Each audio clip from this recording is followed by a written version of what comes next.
Welcome back to my YouTube channel. I hope ಎಲ್ಲರೂ ಚೆನ್ನಾಗಿದ್ದೀರಾ ಅಂತ ಅನ್ಕೋತೀನಿ. ನಾನು ತುಂಬಾ ಚೆನ್ನಾಗಿದ್ದೀನಿ. ಇವತ್ತು ಎಲ್ಲಿಗೆ ಹೋಗ್ತಿದ್ದೀವಿ ಅಂತಂದರೆ, ಮತ್ತು ಇವತ್ತಿನ ಸ್ಪೆಷಲ್ ಏನಂತ ಅಂದರೆ, ನನ್ನ ಸಿರಿಗೆ 4 months ಕಂಪ್ಲೀಟ್ ಆಯಿತು. ಅದ್ರದ್ದು ಫೋಟೋಶೂಟ್ ವೀಡಿಯೋನ ನಾನು ಯೂಟ್ಯೂಬಲ್ಲಿ ಪೋಸ್ಟ್ ಮಾಡಿದ್ದೀನಿ. ಪ್ಲೀಸ್ ಫ್ರೀ ಇದ್ದರೆ ಒಂದು ಸಲ ನೋಡ್ಕೊಬನ್ನಿ. ನಾವು ನೆಕ್ಸ್ಟ್ ವೀಕೇನೆ ಕಿವಿ ಚುಚ್ಸೋಣ ಅಂತ ಅಂದ್ಕೊಂಡು, ಬಟ್ ಅಷ್ಟರಲ್ಲಿ ಆಷಾಢ ಬಂದುಬಿಡುತ್ತಲ್ಲ, ಹಾಗಾಗಿ ಈ ವೀಕಲ್ಲೇ ಚುಚ್ಸೋಣ ಅಂತ ಇವತ್ತು ಸಿರಿಗೆ ಚುಚ್ಚಿಸ್ತಿದ್ದೀವಿ. ಆಮೇಲೆ ಇವತ್ತು ಗುರುವಾರ ಆಗಿರೋದ್ರಿಂದ ನಮ್ಮ ಮನೆ ದೇವ್ರ ವಾರನೂ ಹೌದು. ಅದಕ್ಕೆ ಇವತ್ತು ಚುಚ್ಚಿಸ್ಬಿಟ್ಟು ನಮ್ಮ ಊರಿಗೆ ಹೋಗಿ ಅಲ್ಲೇ ದೇವರಿಗೆ ಪೂಜೆ ಮಾಡಿಸ್ಕೊಂಡು ಅಲ್ಲೇ ಒಂದು 5 days ನಮ್ಮ ಊರಲ್ಲಿ ಇದ್ಬಿಟ್ಟು ಬರೋಣ ಅಂತ ಅಂದ್ಕೊಂಡಿದ್ದೀವಿ. ಹಾಗಾಗಿ ಇವಾಗ ಕಿವಿ ಚುಚ್ಸೋಕ್ಕೆ ಅಂತ ಹೋಗ್ತಿದ್ದೀವಿ. ಬನ್ನಿ ನಮ್ಮ ಸಿರಿ ಎಷ್ಟು ಅಳ್ತಾಳೆ ಅಂತ ನೋಡೋಣ. ಕಿವಿ ಚುಚ್ಚೋಕ್ಕೆ ಅಂತ ಎಲ್ಲ ಫುಲ್ ರೆಡಿ ಮಾಡಿಕೊಂಡು, ಮತ್ತು ಅರುಣು ತೊಡೆ ಮೇಲೆ ಮಲಗಿಸ್ಕೊಂಡ್ರು ಸಿರಿನ.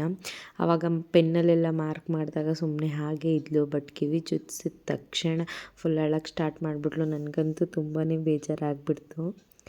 ಆಯ್ತು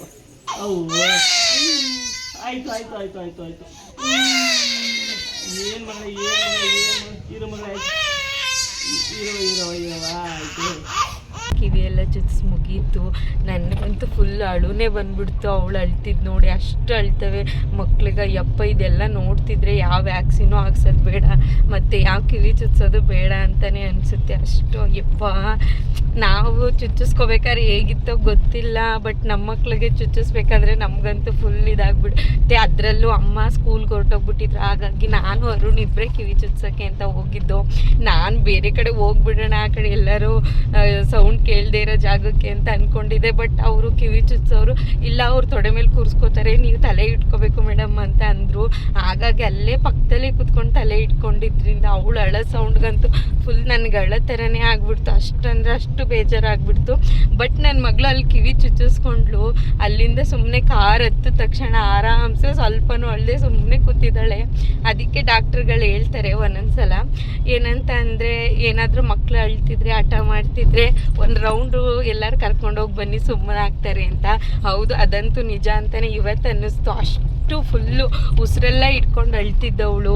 ಕಿವಿ ಚುಚ್ಬಿಟ್ಟು ಕಾರ್ ಒಳಗಡೆ ಕೂರ್ಸಿ ಕಾರ್ ಸ್ಟಾರ್ಟ್ ಮಾಡಿದ ತಕ್ಷಣ ಅಳುನೇ ನಿಲ್ಲಿಸ್ಬಿಟ್ಲು. ಸ್ವಲ್ಪನೂ ಅಳ್ಳೇ ಇಲ್ಲ. ಇವಾಗ ಊರಿಗೆ ಹೊರಡ್ತಿದ್ದೀವಿ. ಅಲ್ಲಿ ಪೂಜೆ ಎಲ್ಲ ಹೇಗಾಗುತ್ತೆ ಅಂತ ನೋಡೋಣ ಬನ್ನಿ. ಹಾಗೆ ಬೆಳಿಗ್ಗೆ ಅಮ್ಮ ಊರಿಗೆ ಬರಬೇಕಾದ್ರೆ ಅಪ್ಪುನ ಕರ್ಕೊಬಂದಿದ್ರು. ಸ್ವಲ್ಪ ತೀಟ್ಲೆ ಮಾಡ್ತಾನೆ, ನೀವು ರೆಡಿ ಆಗಿಬಿಟ್ಟು ಬನ್ನಿ ಪಾಪು ಕಿವಿ ಚುಚ್ಚಿಸ್ಕೊಂಡು.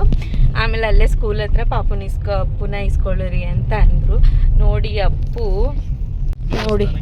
ಅಪ್ಪು ಬಂದ ಎಷ್ಟು ತೀಟ್ಲೆ ಮಾಡ್ತಾನೆ ಅಂತ. ಹಿಂದೆ ಕೂತ್ಕೊ ಅಂದರು, ಕೂತ್ಕೊಳ್ದೆ ಅವ್ರ ಅಪ್ಪನ ಹತ್ರನೇ ಕೂತಿದ್ದಾನೆ. ಅಲ್ವೇನಪ್ಪು? ಅಪ್ಪು ಮತ್ತು ಅಜ್ಜಿನ ಪಿಕ್ ಮಾಡಿಕೊಂಡು ನಾವು ದೇವಸ್ಥಾನದ ಹತ್ರ ಬಂದು, ಇದು ನಮ್ಮೂರು ಎಂಟ್ರೆನ್ಸಲ್ಲಿರೋದು ದೇವಸ್ಥಾನ. ನೋಡಿ, ಸುತ್ತ ನೋಡ್ತಿದ್ದೀರಾ ಅಲ್ವಾ ಎಷ್ಟು ಚೆನ್ನಾಗಿದೆ ಅಂತ. ತೋಟಗಳ ಮಧ್ಯೆ ಇರೋದು ಇದು ದೇವಸ್ಥಾನ.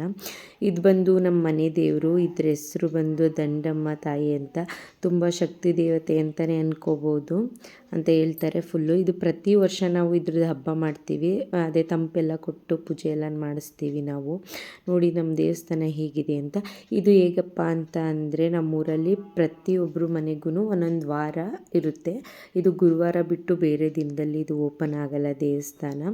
ಪ್ರತಿ ಗುರುವಾರ ಒಂದೊಂದು ಮನೆಗೆ ವಹಿಸ್ಕೊಟ್ಟಿರ್ತಾರೆ. ಈ ಮನೆ ಆದಮೇಲೆ ನೆಕ್ಸ್ಟ್ ಗುರುವಾರ ಪಕ್ಕದ ಮನೆ, ಆ ಥರ ಹಿಂಗೆ ಲೈನ್ ಫುಲ್ ಬರುತ್ತೆ ಇದು ದೇವಸ್ಥಾನ.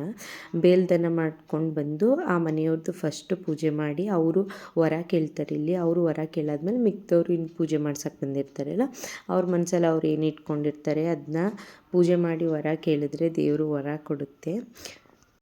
ನಾನು ಈ ದೇವ್ರನ್ನ ತುಂಬ ನಂಬ್ತೀನಿ. ಏನಕ್ಕಂದರೆ ನಾನು ಏನು ಕೇಳ್ಕೊಂಡ್ರು ಈ ದೇವ್ರ ಹತ್ರ ಆಗುತ್ತೆ ಅನ್ನೋದು ನನ್ನ ನಂಬಿಕೆ ತುಂಬ ಇದೆ. ಮತ್ತು ಹಾಗೆ ಮಡ್ಲಕ್ಕಿ ತುಂಬಕ್ಕೆ ಅಂತ ಸೀರೆ ಎಲ್ಲ ತಂದಿದ್ದು, ಅದೆಲ್ಲ ಒಂದು ತಟ್ಟೆಗಿಟ್ಟು ದೇವ್ರ ಹತ್ರ ಕೊಟ್ಟು, ಅದು ಸೀರೆ ಎಲ್ಲ ತಗೊಂಡು ಅವರು ಸೀರೆ ಎಲ್ಲನ ಹಾಕಿ ದೇವ್ರಿಗೆ ತಂದಿರೋ ಪ್ರಸಾದ ಎಲ್ಲನೂ ಇಟ್ಟು ಪೂಜೆ ಮಾಡ್ತಾರೆ. ಈ ದೇವ್ರಿಗೆ ಸ್ಪೆಷಲಾಗಿ ಬೆಲ್ದನೇ ಮಾಡಿದ್ರೆ ತುಂಬ ಇಷ್ಟ ಅಂತ ಎಲ್ಲ ಆಲ್ಮೋಸ್ಟು ಬೆಲ್ದನೇ ಮಾಡ್ಕೊಬರ್ತಾರೆ ಇವ್ರಿಗೆ.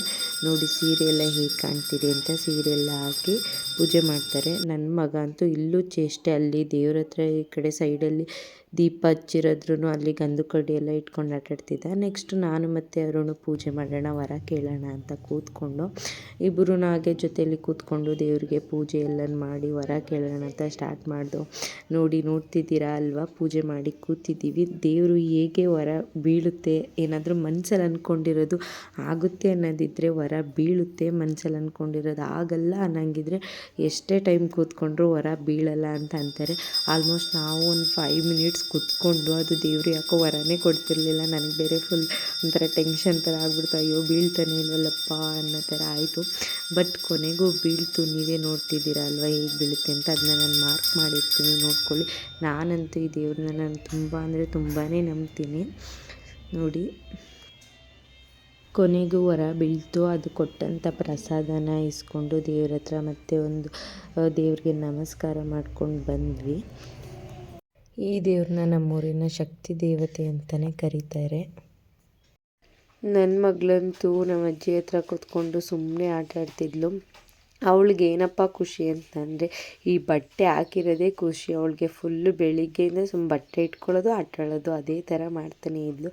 ಪೂಜೆ ಎಲ್ಲ ಮುಗಿಸ್ಕೊಂಡು ಫೈನಲಾಗಿ ಮನೆಗೆ ಹೋದ್ವಿ. ನೋಡಿ ನಮ್ಮ ಹಳ್ಳಿ ಮನೆ ಹೇಗಿದೆ ಅಂತ.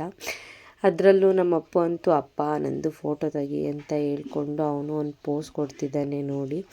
ಫೈನಲಾಗಿ ಮನೆ ಒಳಗಡೆ ಹೋಗೋಕ್ಕಿಂತ ಮೊದಲು ಆರತಿ ಮಾಡಿ ದೃಷ್ಟಿ ಎಲ್ಲ ತೆಗಿಬೇಕು ಅಂತ ಅಂತಾರೆ. ನನ್ನ ಮಗಳಂತೂ ಫುಲ್ ಅಳ್ತಾನೆ ಇದ್ಲು. ಆಮೇಲೆ ಫೈನಲಾಗಿ ನಮ್ಮ ಅತ್ತೆ ಬಂದರು, ದೃಷ್ಟಿ ಎಲ್ಲ ತೆಗೆದು ಮನೆ ಒಳಗಡೆ ಹೋದ್ವಿ. ಇದಾಗಿತ್ತು ಇವತ್ತಿನ ವಿಡಿಯೋ. ಪ್ಲೀಸ್ ಎಲ್ಲ ಸಪೋರ್ಟ್ ಮಾಡಿ. ಇನ್ನೂ ಯಾರೆಲ್ಲ ನನ್ನ ಚಾನಲ್ನ ಸಬ್ಸ್ಕ್ರೈಬ್ ಮಾಡ್ಕೊಂಡಿಲ್ಲ, ಪ್ಲೀಸ್ ನನ್ನ ಚಾನಲ್ನ ಸಬ್ಸ್ಕ್ರೈಬ್ ಮಾಡ್ಕೊಳ್ಳಿ ಮತ್ತು ಲೈಕ್ ಮಾಡಿ ಅಂತ ಹೇಳ್ತೀನಿ. Thanks for watching.